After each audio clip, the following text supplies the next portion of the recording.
up, Cinema folks? How we living? Welcome back to the Classic, the Cinematic Movie Podcast that takes you back to the iconic films of 20 years ago on iHeartRadio, Spotify, Pandora, Apple Podcasts. Download our app, Beat Network on Amazon. Go to beatnetworkonline.com, get everything Beat Network. I am Jay Alonzo. Welcome back to another episode. Glad to have y'all back with me. And I got a full panel, like a whole bunch of folks today. That's dope. So let me go ahead and begin. To the right of me, my beat sister, the host of the awe-inspiring Melanin Boulevard, where black is all right. Make some noise for Rach Da Gem. What's up, love? Hey, it's more than all right is what it is. So what's up? Thanks for having me back. How's Melanin Boulevard? What's going on? We rolling, trying to stay consistent. Got some things planned for to be more like active on Instagram. So Rant with Rach. I'm planning to just launch that on IGTV, so I'm looking forward to that for sure. Word. Now, this is your, I guess, 1 month to the day when you did Black Panther with us. Yeah, the 22nd. You're becoming part of the BTTC clique. You know what I'm saying? And that's okay. Every day, all day. That's the rules. Yeah. All right. Now, right below Rach is a dear friend from the high school days, watching her emerge from being quiet in high school, for what I remember, to now being this rising star. I couldn't wait to get on the show. She has a short film out right now. It is a poetic short film. Dope as hell. Make some noise for Genesis Binion-Osirio. What's going on? Oh, I'm doing good. How are you? Welcome. What's going on? So you're in Texas right now, and the weather's kind of shitty. It's always that way. Word. It's great 1 week, and then the next week, back to storm. So it's doing that. Now that it's kind of like it's open back up in a weird way, but it's like not, right? It's open. It's already opened at like 100% capacity in the restaurants. You don't have to wear a mask. It's like. So that's why you're chilling. I feel like you got the whole vibe. Always, Word. So the short film, you sent it to me. I watched it twice, right?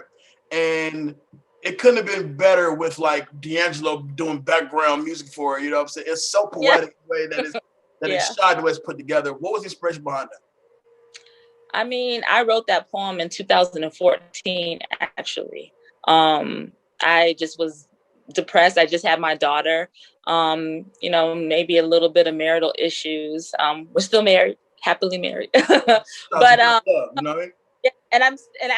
I am still writing the poetry book, but it's going to be in my poetry book.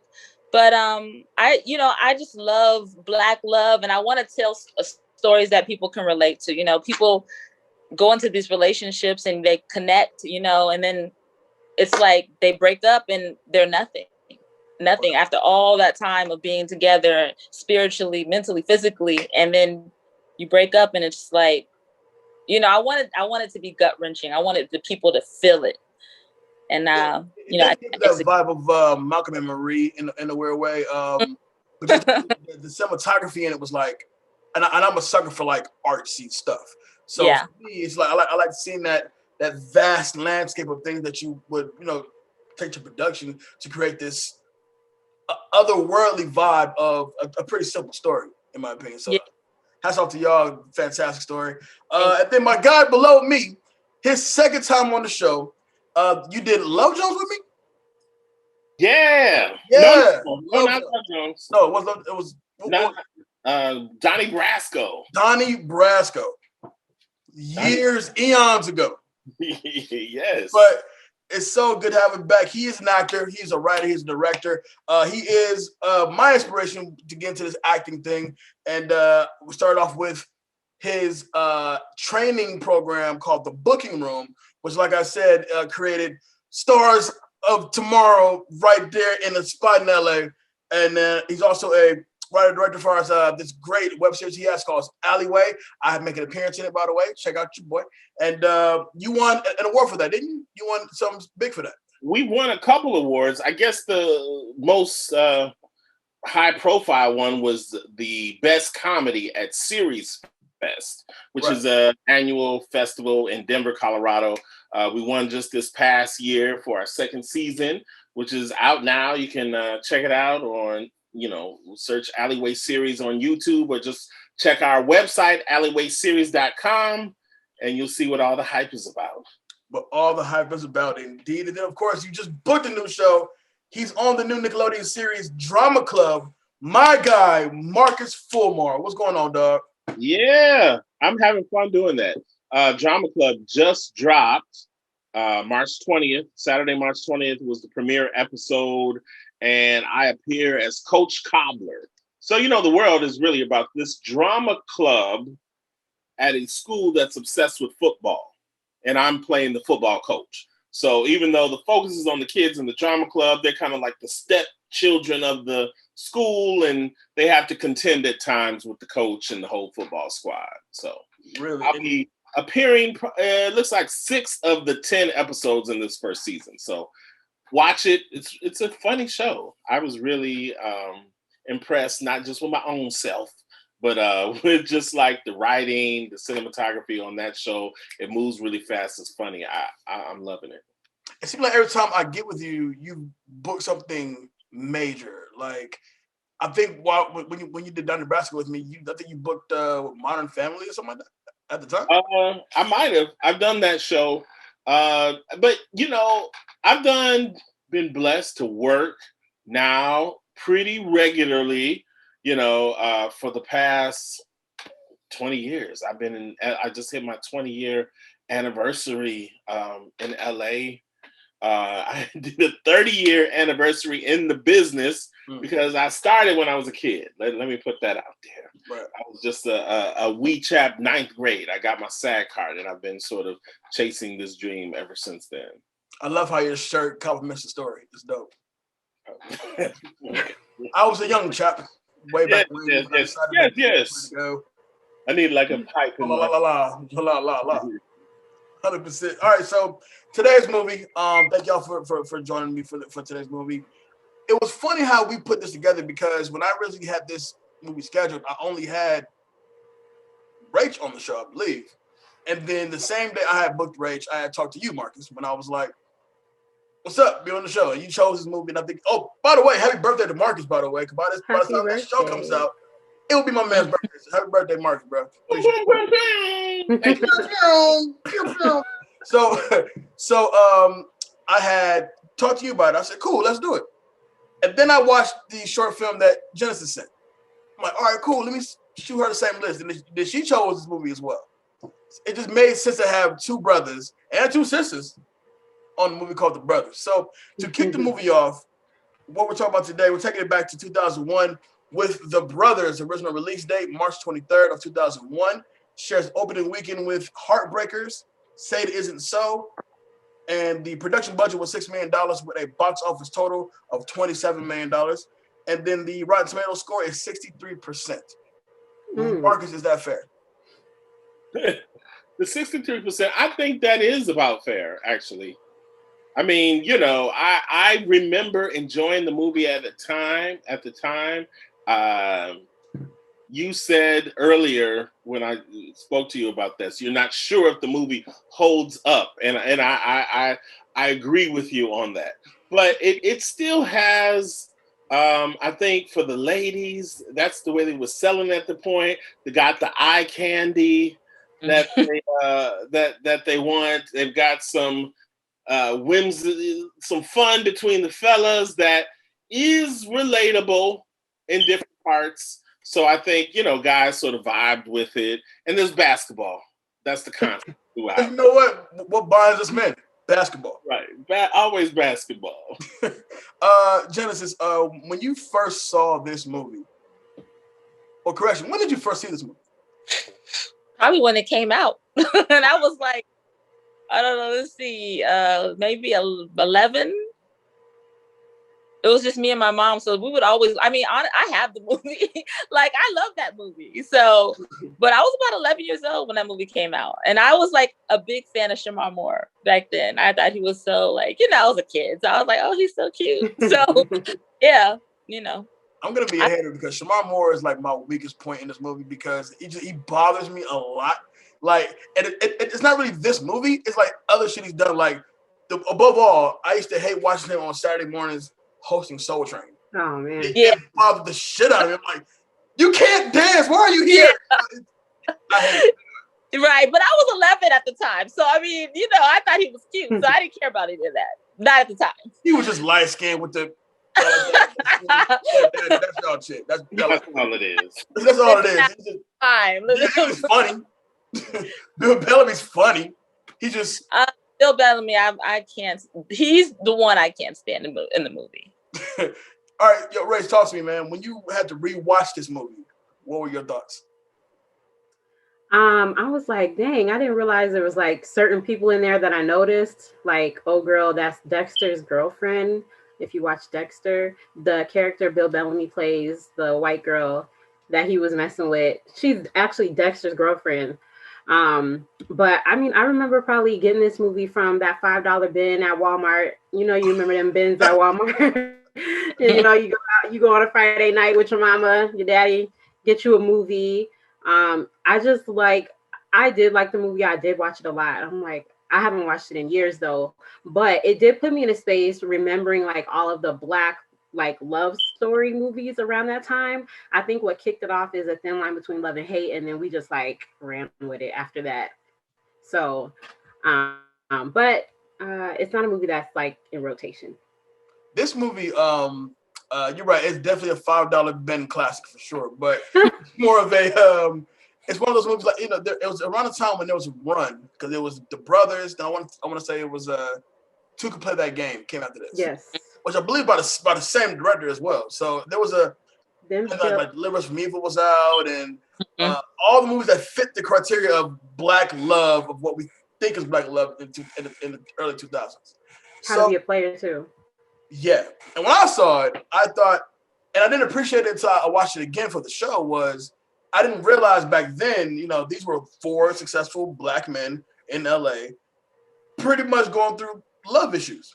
And the way that the movie is broken down to where you can kind of relate, but then again, not really, because I don't hang with deadbeats, but I certainly don't hang out with a lawyer, carpenter, or whatever the fuck he does, and yada yada yada. I don't have those successful type friends. So when I see this play out the way it does, it's sort of realistic, but then again, not as much to me as a Black man. So, Marcus, could you relate to that? I mean, I think you want a movie to be, to me, aspirational. It's kind of like I think you do want to go to a story, especially if it's a comedy. You're not trying to see something heavy. So I think it's okay that we're sort of taking this approach that everyone around is kind of like thriving and doing well. I only knew what 2 of them did. Like 2 of them. One was a doctor, one was a lawyer. I'm not sure. A lawyer. Then you have. You never quite knew what DL did. You knew he was married. And what did Shemar Moore do? Like, what did he do? Walk around shiny. Listen here, as a womanizer, as a job. That's his job. Right. Male prostitution or something? I'm not sure, but it's listed here. He's a womanizer. So yeah. So I have not personally experienced as much, and no woman has ever closed the blinds on me and like start undoing her top at the workplace. Like that's never happened to me. Sounds cool. The ladies, maybe I don't know, if that's something that's going on so in terms of the experiences they were having, I haven't experienced most of those things, but you think this is what you imagine that you might experience one day. So I could relate. Yo, Genesis, so rewatching the movie for you, well, you own it. So I see you watch this movie like 4 times. I watched it yesterday for the first time in probably like 3 years because I've had that movie for a long time. I feel like it's a movie that's at every auntie house, at every grandma house. Everybody has a DVD of the brother. I had to dust it off. Oh, yeah. Like, I was going to watch it last night, and my girl goes, I don't think we got them. Like, it's right there at her mama's house. Yeah. Right there. Right there. Who has a DVD player in 2021? Maybe I'm just lost, but it's just me. We got some residual DVD players laying around. I really take pride in owning DVDs and Blu-rays. Like, I do not like watching it on like Amazon Prime or like, you know, buying it on Amazon Prime. I don't know why, but I just really like to have the copy. Because, you know, technology advances. I don't know what's going to be the next way to purchase movies in like a couple years. So I'm like, I want to have the copy just in case. Oh yeah. When like I was a sucker for like VHS, like tough for VHS. As time progressed and we got older, then DVDs became the thing. And I was like, I'm rocking. I never got into the Blu-ray like that. After that, I was pretty much streaming bitch. So we just didn't have the storage space for the videotapes after a certain point. No, that's a whole wall. Yeah, that's a whole wall. The whole left side wall at grandma's house. That's tapes. Titanic, Goofy movie, all that shit. You know, after 3 years of like watching it for the first time last night, in 3 years, I just realized that was Kim Porter in the beginning. I was like, "That's Kim." Yeah, I thought it'd be so weird. I'm like, and I felt like kind of like wrong. Like, oh, she was bad. Oh, that's Kim Porter. I felt horrible after that. Yeah, I know. That kind of was like, oh, I kind of get out of the. I was like watching the movie, but I was like, oh man, you know. Which gives it a good segue to the opening of this movie. The movie opens up with this a therapy session with Mo Chestnut and Vanessa Bell Calloway, who just looks glorious at her age now.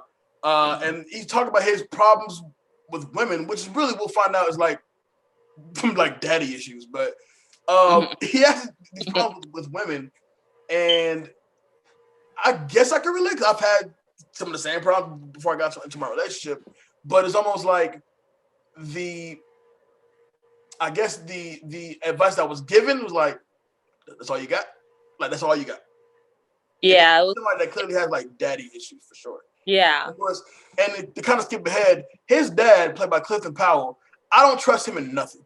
So as soon as I saw him, I'm like, he ain't shit. I can tell he ain't shit. Yeah, Pinky. That's Pinky. Pinky, yeah. And then like he played like a rapist in one movie. I can't remember what the movie was. It had woman art thou loose? There's some. He was a rapist. A rapist, like it was Lark. Lark. He was playing rapist multiple times. Yeah, like every time I see him, I instantly am like, I can't get that image out of my head. So seeing him as just like the dad who's kind of like a little promiscuous, it's not even bad. It's like you like almost want to give him a break because of his other roles. I don't trust you. You know what I'm saying? I don't trust your daddy. Let's put it that way. Yeah. So they meet up. I'm gonna assume it's a Friday night or it's off work. So they meet up to go play basketball. Like Marcus said, we're in this. We're bonding right now because men, we bond. We play basketball when we bond. So you pretty much get to know these guys and how they kind of have their guy talk amongst each other. And you have Jackson, that's Chestnut. He's a physician. He has commitment issues, and he often has nightmares about being shot, which I thought was a weird nightmare to have, considering you don't even like really relationship, let alone marriage. So why are you having these particular dreams? Right. Well, I was curious about the filmmaker's decision to it was so clear that it was BB. You know what I'm saying? Yeah, are you dreaming of BB? Huh? Like you're dreaming of BB. It was weird. Right. Like, even though I'm sure I don't know what Morris Chestnut saw in his dream head, but the way that it was visualized was like you could see earlier in the film than it was finally revealed later that this was Shemar Moore's woman. This was BB.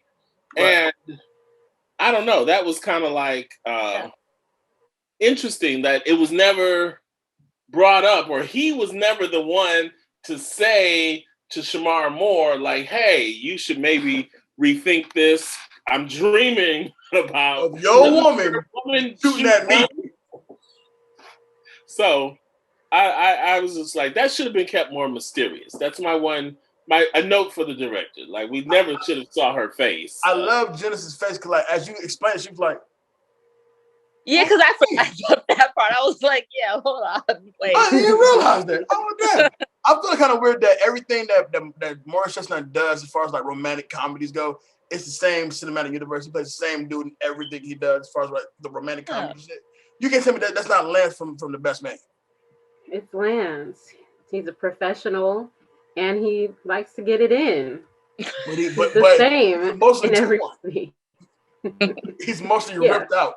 He has, he's the same person in every movie. But does that serve the movie though, or not? Because if you look at Bill Bellamy is his character from Love Jones. Yeah. Are we gonna give Bill Bellamy like credit? No question. I mean, he's Bill Bellamy with no mustache. He's the same dude though. When you think about it, the real off person in this whole cast is D.L. Hughley. But he's your funny guy. He's your married funny guy, right? So there was something in there that made him look so naive when he went to go visit his mom, and he's like, "Mom, you're gonna live forever." And she's like, "Boy, you crazy," or something like that. Like he was like they made him like this little boy. Like, "Mom, what you talking about? You're gonna live forever." And I was just like, shout out to Marla Gibbs, man. Marla Gibbs showed up in this joint, which I completely forgot she was in it. Like as DL's moms, and then Tamala Jones is what was her name? I can't think of her name. Sheila. And Sheila's problem with her husband is ultimately she won't go down on him. Right? So as the married person that I believe is in this group, Genesis. As far as like what's going on with these characters, as far as married life is concerned, did you see yourself related to issues? I related. I mean, once upon a time, like maybe like a long time ago. I mean, but they've been married for 3 years. They got a whole kid together. I mean, not really. I mean, not their issues. You know what I mean? Because she won't go down on her husband. It's like, girl, what's going on? That's how kind of person. But I guess she stated that her mom said something about if she were to do that I can't remember what she said, but basically, she would get cancer. Something she'll get cancer. That's what she said. She'll get cancer if she goes. So, I don't think, honestly, well, I don't know, because then she said that, it's nasty. So it's childish. It's just, I don't relate to that at all. Rach, care to join in? First of all, when she said it's nasty, I immediately like, oh, this is a hygiene issue. What's going on, DL? Like, that's what I thought. Oh. Like, you know what I mean? That's how I feel about it. Because the way she said it, I'm like, so something's not right in these streets. As a married person, like, I've been married before. I'm still legally married. But, like, that, I feel like when you're with somebody, especially, like, they were together in high school. She got pregnant. Like, that's your man's. Yeah. And how did they last this long? I'm more surprised that who's handing out the advice that suck dick causes cancer. I've never heard that before. I'm just lost. I'm like, how? Where? Swallowing? I don't know. That type of stuff in high school, but you got a whole kid. That's like he didn't saw you gave birth. Somebody at my mom's church said, "Masturbate, you'll go blind." So when I was real young, like masturbate was like ascending me, like, nah, no. I need my sight, so I just refuse to do it. I think the movie, though, it relied upon like these very broad sort of stereotypes or generalizations about Black women. I mean, that is something that we have heard before, that Black women don't do that, and it's a big issue. And that was kind of the filmmaker's approach of like featuring this thing, just like, if we go to the Bill Bellamy character, when he decided I'm going to switch over and, try the just quite. world. Quite. He's like, oh, she made him a sandwich. And that was like a revelation to him that she was willing to get out and do it. And we know what that was kind of saying. He's used to make your own damn sandwich. Right. That's the implication. Right. So, I don't really ascribe to that, but that I thought was problematic. Right. And I questioned. I was like, I remember women liking this movie. I was like, why weren't we here? I'm surprised we didn't hear more women at the time, or maybe I just missed it, being like, or sisters especially being like, slow your roll. Which is so funny you bring that up, because going over the notes that I have for the movie, I had realized that when the movie came out, I remember when I went and saw it in the theater, and now we're in Vegas at the time, so I saw it at Village Square off Sahara and Fort Apache, right? Primarily a white area, give it that, cool. But I remember when the movie came out, we went and saw it, and in the theater it was about maybe at best 8 people. Dang. And none of them are black, except me and who I was with. So, which I found really interesting, though. But talk about the other point was, I was reading about the notes where it said that this movie is the male equivalent to Waiting to Exhale. So, who said that? Who said that? I can't cite the source because I don't remember, because I thought it was a complete asinine opinion. But I also thought that when you think somebody who did. Yeah, like nobody's burning in the brothers. Bernadine is burning in Waiting to Exhale. So could you make that comparison? Is this like a male version of this, the closest thing to a male version of Waiting to Exhale? Not even close yet. Y'all not gonna think about it.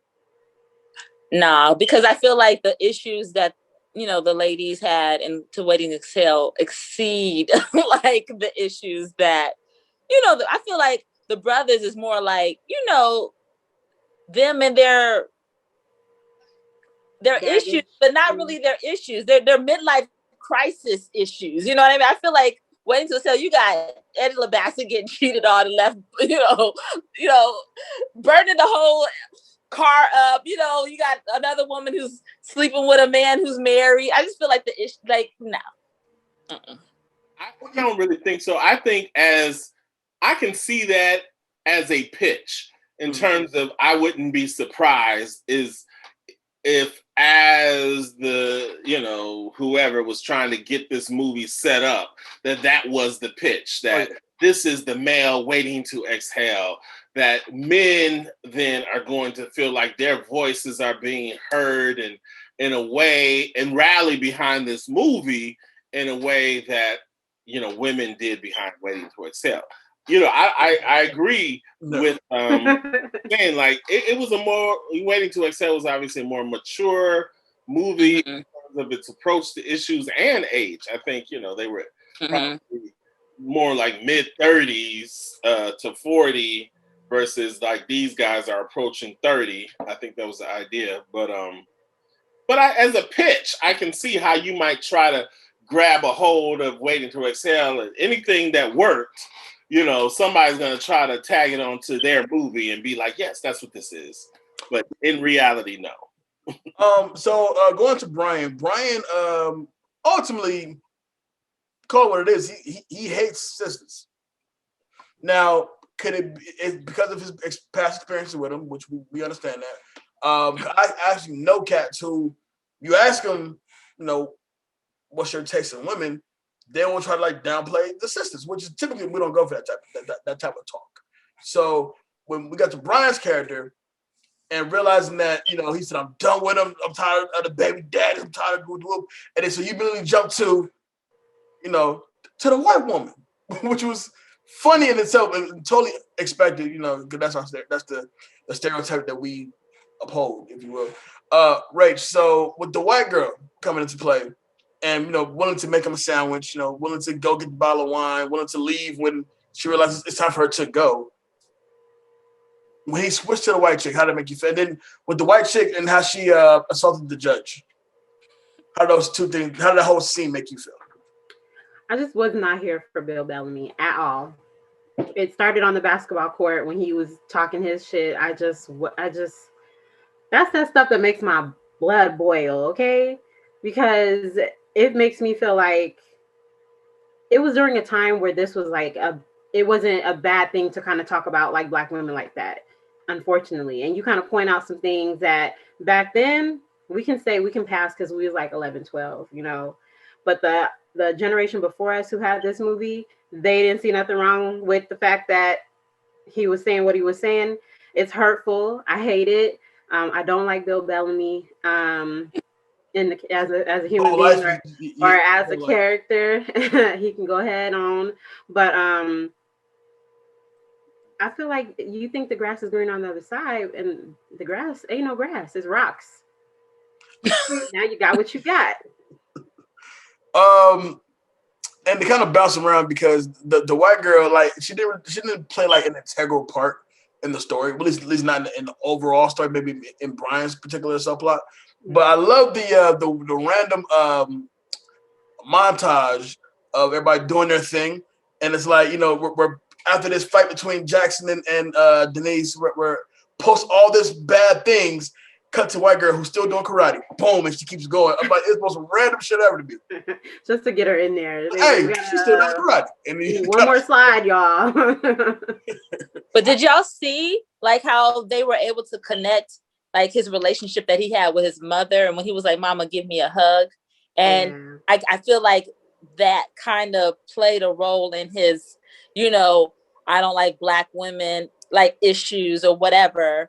You know, because based on like his relationship that he has with his mom, which is wild that they went that direction. Because typically in a movie like this, it's the father that's the issue, and in this movie, the father isn't the issue. But with Brian's character and the issue with his mom and how his mom ultimately treats him and his brother, which you clearly see she's damaged from the baby daddies. We get it, but they use it as a redeeming factor for Brian, and like Genesis just said. You notice that the way he treats women is because how his own mother treats him. You know what I'm saying? You went deep with that. So your mom normally when men are like mistreated by their mother or lack love or are abandoned, they just treat all women bad. He was like, my mother Black, and I'm not messing with no Black women, period, because my mom is Black. Like that, I've honestly never seen that in real life. So that was just kind of like a little different. While taking no accountability for the reason why these women are acting the way they're acting, you know. Zero. Like like just treating them like hell, and then when you know the reciprocation comes back, he's like, oh no, not, you know, no Black women. So it's like no accountability whatsoever. And then when the white girl, you know, he's like, y'all just, you know, y'all the same. And she's like, what? You think, you know, because I'm white, I'm different? And I thought that scene was, I didn't want to side with her, like, yeah, but she has a point, bro. Like, think about it.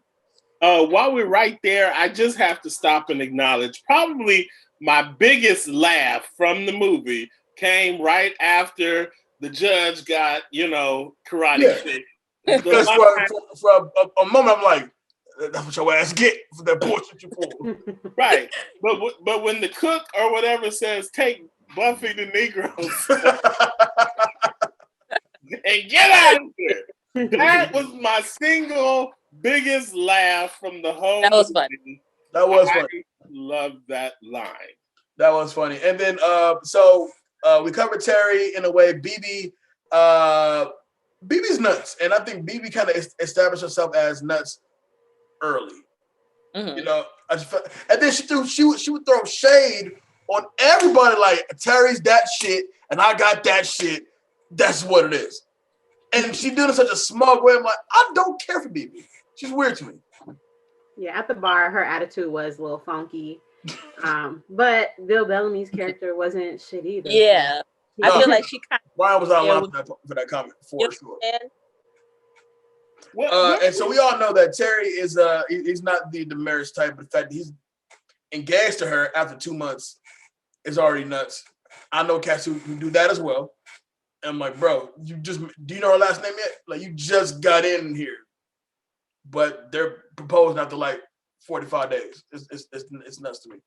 Yeah. But getting to Jackson, and we see the bulk of his issues. He meets Gabrielle Union, who's his freelance photographer, and they hit it off mad fast. Typical Black comedies would do. They hit it off mad fast. And, you know, they're into each other, which is cool. But Jackson's issues stem from really his mama and his daddy. Now, I respect Jennifer Lewis for her contributions to the art of cinema and what stuff for the Black community.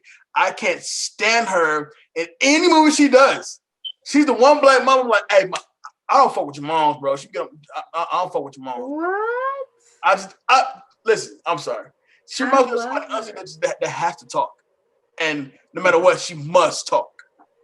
It's Jennifer Lewis. So I mean, she's herself. Like, must talk in every film. In every movie, by the way, she must talk. You take must talk with I don't trust you in shit with Clifton Powell, and they make a baby, and that baby is Morris Chestnut, who has nah, man. The most sane individual in that whole family is Tatiana Ali, and even she's weird. Yeah, I reject my pussy. I'm sorry. I was watching that yesterday. I said, "What?" Yeah, like always try to break down with this real like deep, inner body experience type of explanation. Like all she said was just let it be your last piece of food, and you should be in there. That's just that's love. That's sacrifice. It's food, my nigga. That's it. It's food. Yeah. I hate that. I hate that so much. And they put that they base that so much in the movie, like with Gabrielle Union and even BB, you know what I mean? Where they show the men eating the last piece of food, and I'm like, and they're like so disappointed after, like, oh man, he doesn't love me. Like, I hate that. So if you can base my love for you off of if I'm eating this last wing or not, I don't love you then. I mean this last wing. It's always love there if I mean this last wing, for sure. My husband would agree. No, I love you. I love his wings though too. So let's get them both out there. Mark, listen. Will you sacrifice your last chicken wing? Like real quick, what's your favorite style wings? Favorite flavor? Yeah, give me those lemon peppers. Your last lemon pepper, and you got Rick Ross in the background playing as you eat your wings, and Ross telling you, lemon pepper. Would you give that last lemon pepper wing for the sake of love? I would. I'm gonna say yes to that, but hopefully you really let me know that you're truly hungry. I need to know that you're hungry. You got to give me some signs. Don't just casually be like, maybe, and expect me to just release the wing. But yes, if you are hungry, if I feel like your cheeks have sort of sunken in a little bit, and I'm worried about your iron levels, protein, then yes. But it's not love, it's health at this point. Is what you said. Don't casually bait me with, my last wing. So it's not love, it's health. That's what it is. Right. I feel like if you don't eat this wing, you may die, and I can't deal with that. So have my last wing. And if it's wings for us, what is it for y'all? The last episode? I don't know. I feel like you should get enough for everybody. If we got a 10-piece, we got 5 and 5. Why do you need 6? And I only get 4. I mean, I'm an extra piece hungrier than you. I mean, I know you've been playing basketball all day, but like we could have got a 15 piece. I've been playing basketball, been doing court, all kind of shit. It's been bad. I'm mad that people really was like believing, like they was using that as a standard for a little bit after this movie. Really? It's so not a standard. Yeah, this is really not. I will say, if your man allows you to continuously eat his French fries after you said you don't want no French fries or no food, and you know what I'm saying, he still allowed you to dip and dab in his food after you say you don't want none. Worse than that, he loves you. If I'm still talking to Jesus and I feel you in my plate, that means that you just couldn't wait to get in my plate. But you know what I felt about the wing thing, and I felt this a couple times, like, do you ever see something in a movie and you wonder, is that an homage or is that just like a cheap ripoff? Right. Because I felt like that was like a Bronx Tale. Remember, like the thing, like if she reaches over, opens the door, she loves you. Yeah, she loves you. I felt like that was the brother's version of that. Like we have at a certain point when Jackson finally faces the end of the gun. Did y'all not see Ricky turn and start to run from the gun? And when Bill Bellamy got up on that picnic table and started reciting the poetry, was that not taking us back to Love Jones? I mean, I was like, yeah, it's all one big universe, man. 100%. I was like, I feel like it's either intentional or you just kind of have soaked up stuff so many times you like just accidentally slip these things into your script. And I feel like as a writer, we got to fight that sometimes because we've just seen things and, you know. I mean, even with say like the director who is Gary Hardwick, and I'm sure he directed To Play That Game, which uses both Morris Chestnut and Gabrielle Union. But now this time, Gabrielle Union is like the whole co-worker now. So it's like, I'm so used to seeing them like this, and then not to mention Breaking All the Rules comes after that. So it's like, so we get more Morris Chestnut and Gabrielle together. They've done so many movies together. Yeah, you know, so it's like a weird black romantic comedy universe. Like throw Monique Fat Girls in there, throw well let's not throw that in there, but movies like it for sure.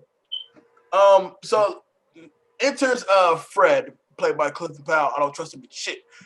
He is actually came by his daughter's graduation party and brings her a new car, and he has his French piece with him.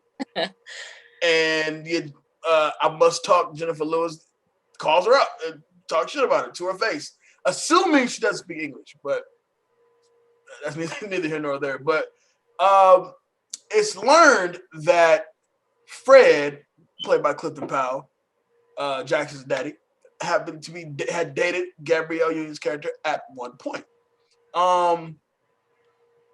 Definitely a dude question. If you were dating somebody and you happen to find out that somebody you were dating at one point was involved with a parent before they met you, what's the response to that?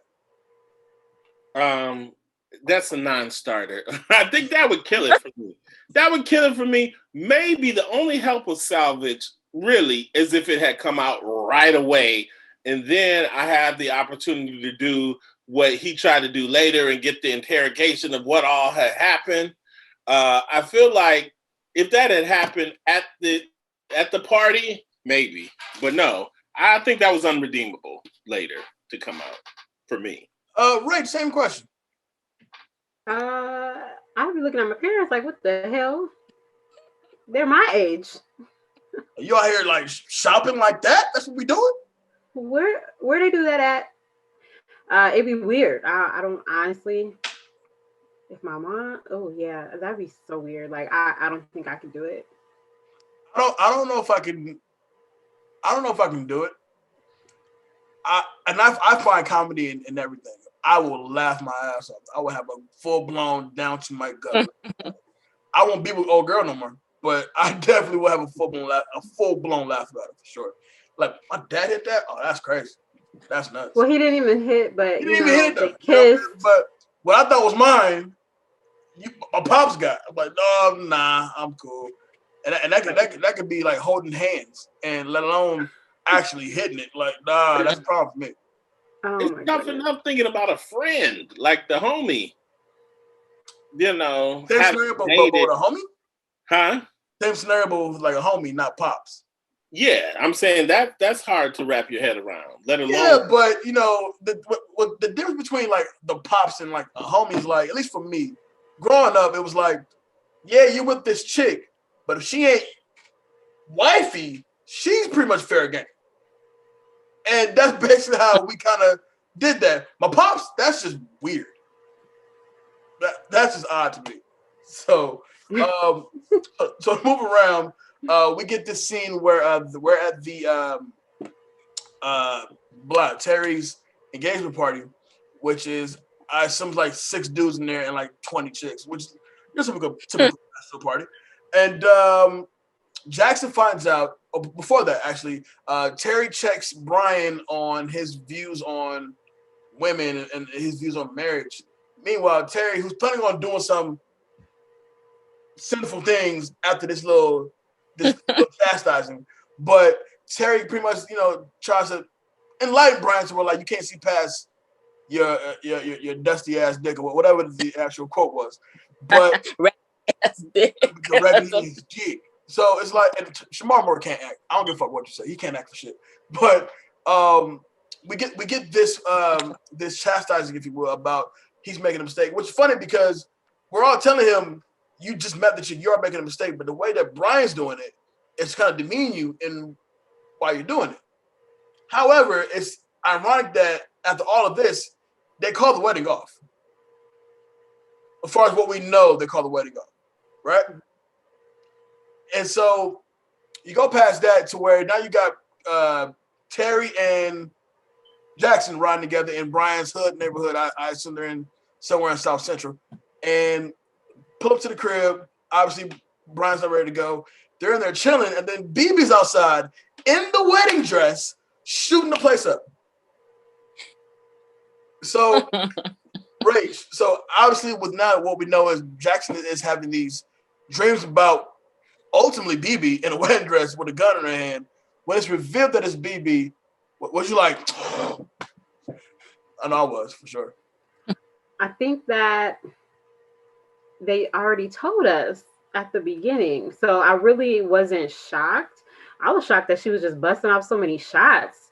Like, I mean, she was like she was 7 or 8 busting. Yeah. So I wasn't shocked that it was her.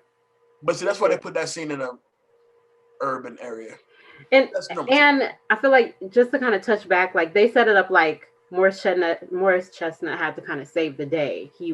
Even though I thought, like when I was initially watching the movie, I thought the movie was going to be surrounded by BB and Shemar Moore, the marriage, the wedding, blah, blah, blah. But it was really like a Morris Chestnut film. And Morris Chestnut had to save the day. So he had to have those dreams and have like a vision of what was to come. But I just was shocked that she was letting him go like that. So, what's D.L. Hughley's name in this movie? I keep forgetting it. Derek. So Derek and his wife, they reconcile. At one point, they got officially like separated. He pulls up to reconcile with his wife, and she gives him head in the office. You know what I'm saying? Say your marriage, baby. You know, I respect that.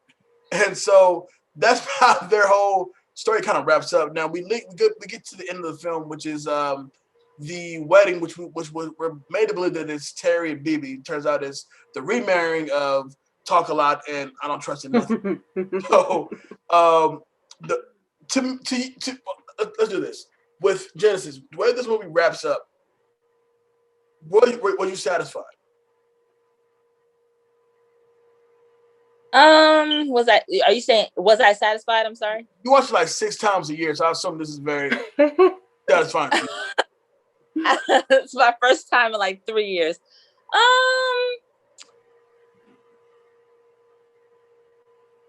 Not so much. I mean, I guess I was irritated with Talk a Lot because it's like, come on, man. You know, you go marry the man. I know you in love with him, but girl, he was just at the graduation with the French girl. With a whole other piece. Yeah, with a whole other piece. I mean, he knew that was gonna piss her off, so he was all nonchalant about it, all cool, like it wasn't gonna be a big deal. He knew that was gonna make her mad. I mean, come on now. And then, go ahead. Sorry, go ahead. I just feel like it was like all of that just to end with them two getting married. Okay, like, you know what I mean? And I feel like to me that it was established that obviously, you know, Talk a Lot and I Don't Trust in Nothing. They were smashing as ex-husband and ex-wife. Yeah. At one point was like, I want to remarry this man and came back around. That's what I'm saying. Like, you know what I'm saying? Because the kids, Jackson had major issues with it. He wasn't trusting none of that shit. And which goes back to what we said, he blames most of his toxicity on his pops. And how his pops treated his moms, and the fact that, you know, they kind of found happiness with each other, was something that you would assume he worked hard enough to kind of mend that broken heart of his mom's, which I definitely can relate. And to know that that's coming back around again, you don't trust that shit. You don't trust your pops. And it's not that your pops dated your girl, dog. Yeah, but we gotta fight. Yeah. There was a hole there, definitely. I don't know if there was other scenes that took place, but basically you have that shooting, BB blasting off the shots in this talking her down episode that Jackson did was his character growth. Just him being able to muster those words is what made him grow. But we never really, and next time we see him, he's like in the wedding as his father's best man. And he, last time we had seen him, they had major beef. So the only thing you see change is that monologue that he gave, and whether or not that was enough to justify that. And, then he's getting back with Gabrielle. It was very like quick, tie these shoes up and get on out the door. All right, y'all done. Get on now. Y'all need to tie these shoes and go. Get going. All right. Rach, okay, so going back to what Marcus said, the movie wraps up with this obvious callback to earlier, in which she goes, I want some cake and more cake left. Hold on. Have mine. I hate it. It's corny. It's corny. Was it corny for you like it was for me? It was corny for me. It was corny. Like you just had a little square left, and I hate the way that she chewed it. That one little piece left. I don't know that. what kind of like is it mango? Like I don't know.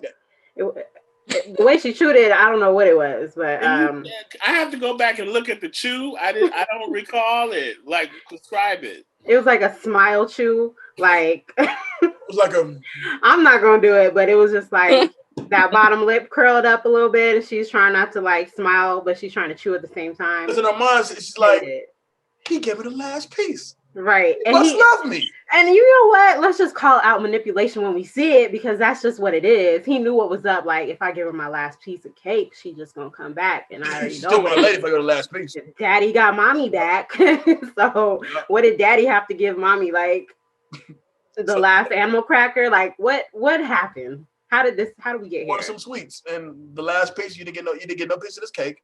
You're gonna have my piece. And then he puts it right to the camera like this. Have my life.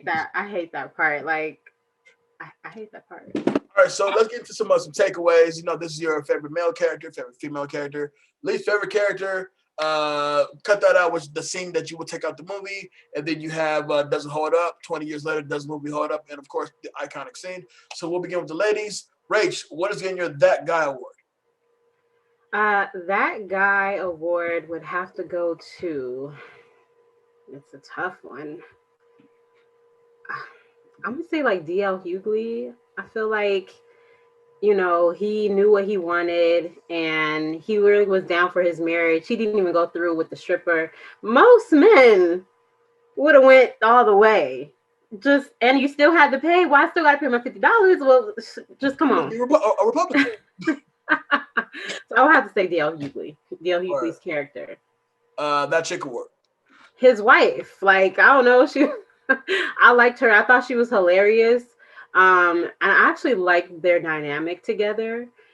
So the wife of D.L. Hughley's character. They do play a good married couple for sure. Let's go with That Fool award. The what? That Fool award. Oh, Bill Bellamy all day. But why though? I don't like him. That's it. And he's ignorant, and he just. One thing about this movie, and I'm going to say this movie is a movie that puts the image out there like Black women have to prove themselves for the love of a Black man. Oh, we got to make the sandwiches. Oh, we got to pop the lock. Oh, we got to, like, I don't know. It just wasn't working for me. But Bill Bellamy, because just off the strength of him saying he don't like Black women. And I seen that. Word. You meant that. I felt all that. Cut that out. Ooh, it's so many. I really didn't think they needed to be at the basketball court as many times as they did. I was surprised at the budget because they literally had maybe about 3 scenes: mom's house, the basketball court, and the club. I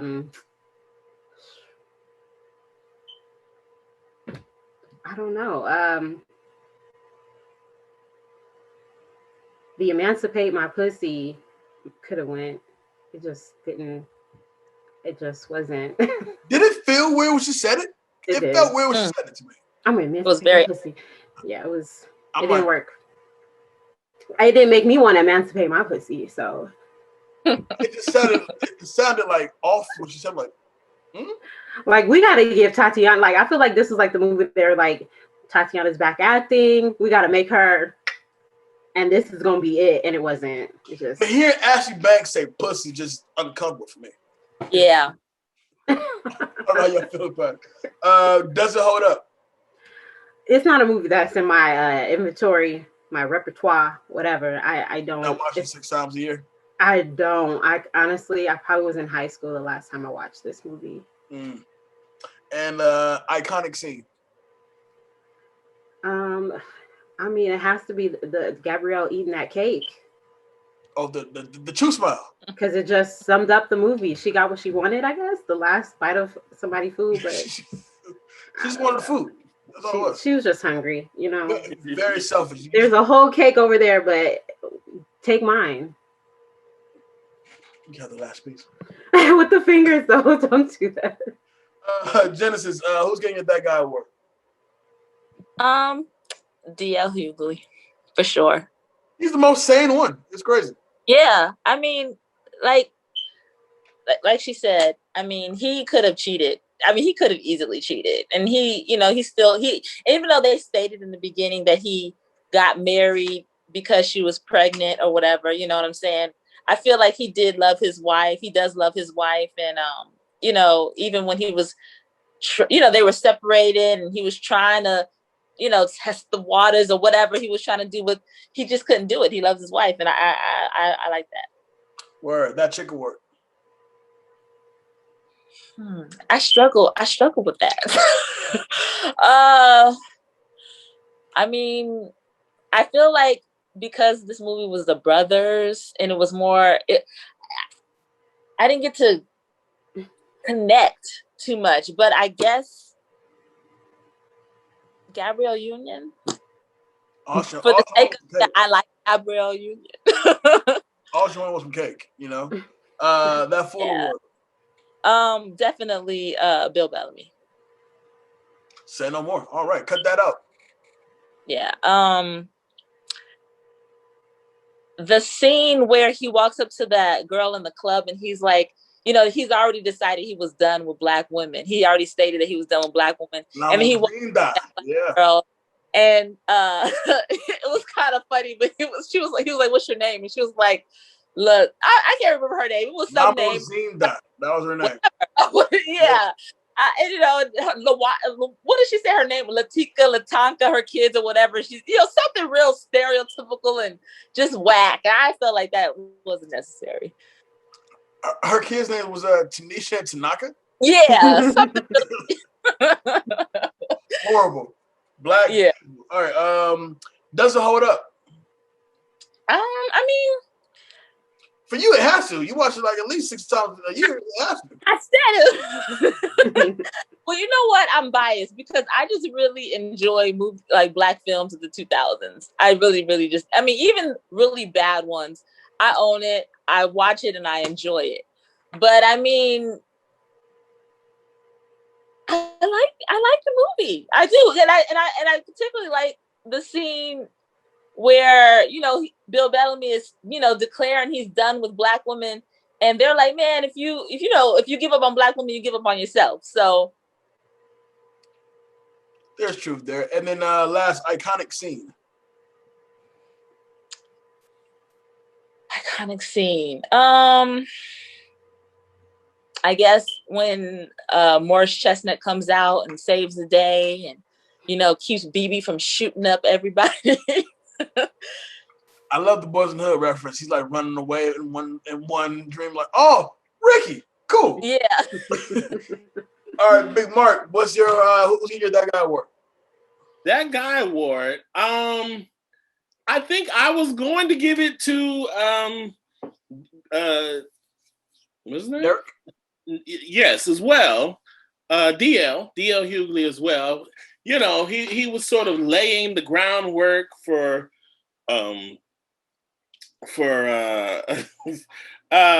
what's that little short man's name? Oh Lord, my brain just went blank. The comedian that's in everything. Kevin Hart. Kevin Hart. He was sort of laying the groundwork for what Kevin Hart would do for his next career. But since everybody said that, I'm going to go to my guy with the Buffy the Negro Slayer line. He had that brief moment, but he God have around. That's my guy. That chick award.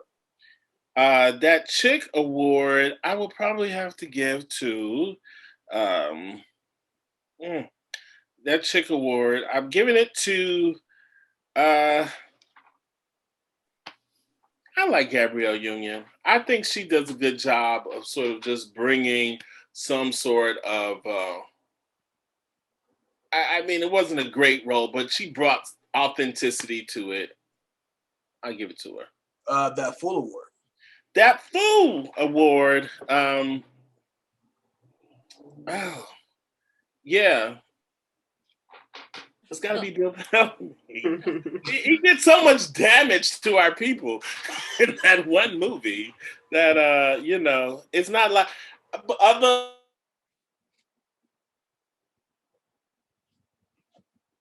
Did we lose him?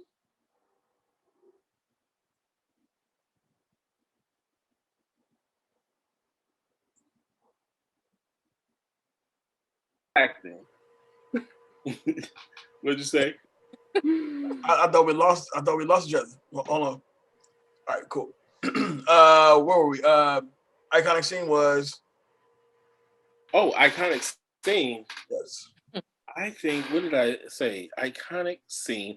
I think the whole argument between DL and his wife after they run out of the room, and if you were, would you suck my dick if if I had one? I think would you suck it? Yeah. That was a good scene. That was funny.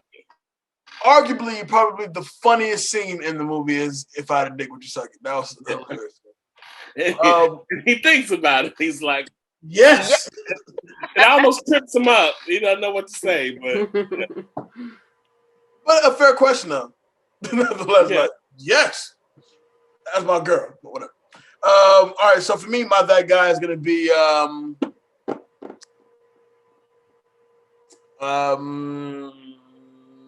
I can't say Chestnut because he's just emotionally draining. Bill Bellamy sets black folks back apparently, and Shemar he owns a Soul Train, man. Nah, son. I'm gonna give it to DL. DL is the Kevin Hart, if you will, of the movie. Like, this is Think Like a Man 10 years before Think Like a Man. And so DL, he brings a sense of realness, a sense of I can relate, and he makes it funny. And really, his problems weren't really all that bad. Like, nobody cheated on anybody. He just wanted some head, and his wife didn't want to give him head. So, yeah. So he had the least problems of the four. So that's DL for me. My That Chick award is gonna go to Gabrielle. Why not? She held it down. She stood her ground. She didn't want to be judged by the fact that she did in fact date Fred. And like I told you what it is. You can't do it. It's kind of on you. I respected that they gave her that path to be like, well, listen, I'm not with that. You know what I'm saying? And allow Jackson to leave, if you will. So I like how they played it to where she wasn't the Jackson please begging type. She's like, all right, well, go. You know what I'm saying? And Chris Jackson just simply going through his daddy issues. My That Fool award, I can't just go on Bill Bellamy like how y'all get on Bill Bellamy. Man, he cool, man. How to be a player. Lil Jones. No, nothing? Nothing, Rach? No. All right, well, Bill Bellamy's about fool then. He said black men back 40 good years. Come on, bro. My cut that out is going to be, no lie, anything involving BB. She's just... Yeah. She's gorgeous to look at. She's gorgeous to look at. That's all I got. Does it hold up? No, absolutely not. This movie in a way, it's kind of hard to get through. Genesis, with all the love and respect to you, I don't see how you can watch it 3 times a year. I can't. Like, I found the first 30 minutes to be very, very hard to get through. But salute to Like you. I said, I'm biased. I just love Black movies of the 2000s. I mean, You looking for the even terrible ones. I think I remember the good old days, you know. I think the casting director needs to be thanked for that. I mean, I feel like the that hero of this movie is the casting director for sure. Yeah, absolutely. For sure. An iconic scene, I will say, would be. Oh yeah, when Morris Chestnut tells Pops, "Stay the fuck out of my life." That was good. I felt that. It was so dramatic. Like, stay the fuck I don't know what the upbringing was in that house, and that's the bad part about it. I was just curious as to like you said, like how bad was the upbringing in that house? Like, do you really hate your father? Like, you must really hate your father. I'm just saying, I don't care what the party, what was going on. You would got a smack in the face. Like, you wasn't getting out of that conversation with her. Tatiana wasn't getting out of saying, "Emancipate my pussy," without catching. Someone talking like, would say in front of their mama and expect to walk away. And the thing is, like, it's just certain words you just don't say in front of and that's definitely one of them. That's just one of them. Like, yeah, I cuss around my mom, but it's never like nothing too bad, like shit or damn or maybe a fuck here and there. But I can be really mad for a fuck though. But to jump into P-bomb, nah, it just feels weird. It feels weird. But all right, so get into some quick hits. We can wrap this thing up. Quick hits. 4. So here we go. Morris Chestnut, Gabrielle Union, and Tamala Jones starred in the romantic comedy "Two Can Play That Game," which was also released in 2001. Same year, same director, same fucking cast. Wow. That is, they were working like night and day. When did that come out? Later in the year? Later that year? This was March. I think Two Can Play That Game was like August or they something. must have upgraded their equipment or something. Two Can Play That Game. I thought Two Can Play That Game was a little bit like newer than. Nope, same year. Better crew. Julie Benz, the white chick, and Tatiana Ali co-starred in the 1999 movie Jawbreaker. Jennifer Lewis talks a lot, and Tatiana Ali previously worked together on The Fresh Prince of Bel-Air. We knew that. Ali had a starting role while Lewis made recurring appearances during the series. There were also family members on Fresh Prince, as Lewis played a character that was an aunt to Ali. I knew that, yeah. And lastly, D.L. Hughley, Jennifer Lewis, Tamala Jones, Marla Gibbs, and Angel Brooks all appeared on The Fresh Prince of Bel-Air. Tatiana Ali had a starring role. So those are the most horrible facts ever about a movie because we already knew the shit, but that's what we got. Thank y'all so much. That was the brothers with this awesome panel. Thank y'all so much, bro. All right, so real quick, happy birthday to Marcus Folmar. Yeah. Hey, turn up, man. Turn up. All right, so let's get our shout-outs out the way. Shout out to my girl, Rach Da Gem. Where can they find you? You can find me on Instagram at Rach Da Gem, on Facebook, Instagram, Twitter. And follow Melanin Boulevard. Boulevard is abbreviated on Instagram, Facebook, Twitter. Tune in every Thursday to Melanin Boulevard. Melanin Boulevard. It's good to be black. It is. Yeah. I'm telling you, I did her show. And I had ambiance. I had the candles lit. I had incense burning. I felt so black. I felt so melanated. I was BT special waiting to happen. Genesis Binion-Osirio, thank you so much for rocking with us today. You got to come back for another movie for sure. Where can they find you? Instagram. I mean, I'm on Facebook, but kind of not really, a little bit. But Instagram, official_Hennessy_. Word. And I'm not too much. I'm on there, but I don't really. So yes. Film Nothing, her poetic short film. If you want to get some of this black poetry, let's go. And my man Marcus Folmar, the birthday boy, his new show, What's it called again? Say it again. What's the name of the show again? Drama Club. He want to say Kids Club. I don't know why, but Drama Club on Nickelodeon, starring my man Marcus Folmar. Marcus, where can they find you? Yes, please look me up on Instagram. It's my name, Marcus Folmar, all together, keeping it simple. You can also follow Alleyway Series on Instagram. We 2 seasons in, working on season 3. That's the web series. We'd love your support. Word. And of course, the Facebook group, Back to Classes, a movie talk group, is up and popping. Jump on in there, join the conversation. We have so much fun. FOH is back. Rach has done FOH. I've done FOH. Marcus, you got to do an episode of FOH. Genesis, I know you got opinions that are blasphemous. So please jump in, join the show. It's fantastic. Shout out to the whole everybody who jumped in to watch the premiere of the show that went down this past Sunday. New episodes every Sunday on the Beat Network Facebook page. Every Sunday at, I want to say 6 p.m. I could be wrong, but every Sunday, FOH. With that being said, I am Jay Alonzo. You can find me on official Jay Alonzo on Instagram, Jay Alonzo on Twitter, and Jay Alonzo on Facebook. Everything else I don't use. So with that being said, shout out to all 3 of y'all. I love y'all so much, man. Shout out to the folks at home. This has been Back to Classics. Dave will be back next week. Be cool. Right. Bye.